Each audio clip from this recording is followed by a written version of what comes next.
Hi to all. మేము 1 week back మొలక చల్లాము. So, మొలక చల్లిన తర్వాత వర్షం వచ్చింది. ఆ వర్షం నీళ్ళు ఆ మొలకలోకి పోవడం వల్ల మొలక మొత్తం కొట్టుకుపోయింది. 2 సైడ్స్ మంచిగొచ్చినాయి. 1 సైడ్ మంచిగా రాలేదు.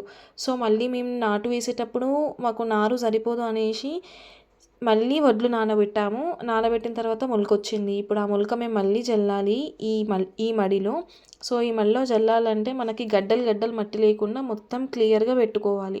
సో, చూడండి అట్ లాస్ట్ మొత్తం ఖరాబయిపోయింది. ఇవి 2 మంచిగొచ్చినాయి నారు.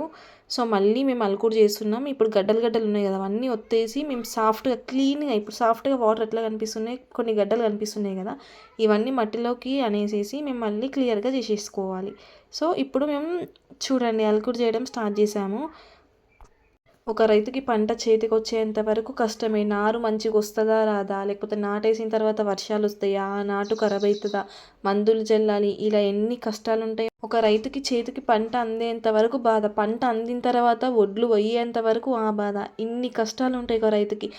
ఏదైనా సరే ఆనందం కోసం పని వెతుక్కోవద్దు. ఆ పనిలోనే మనం ఆనందం వెతుక్కోవాలి. అలాగైతేనే మనం ముందుకు వెళ్తాం. అది ఏదైనా సరే. అరే మనం ఈ వర్క్ చేస్తున్నామా అని కాదు. ఏ వర్క్ చేసినా సరే మనం అది సంతోషంతో చెయ్యాలి. అందులో మనం సంతోషాన్ని వెతుక్కోవాలి. రామ మొక్కలు నాటిన చేతులకు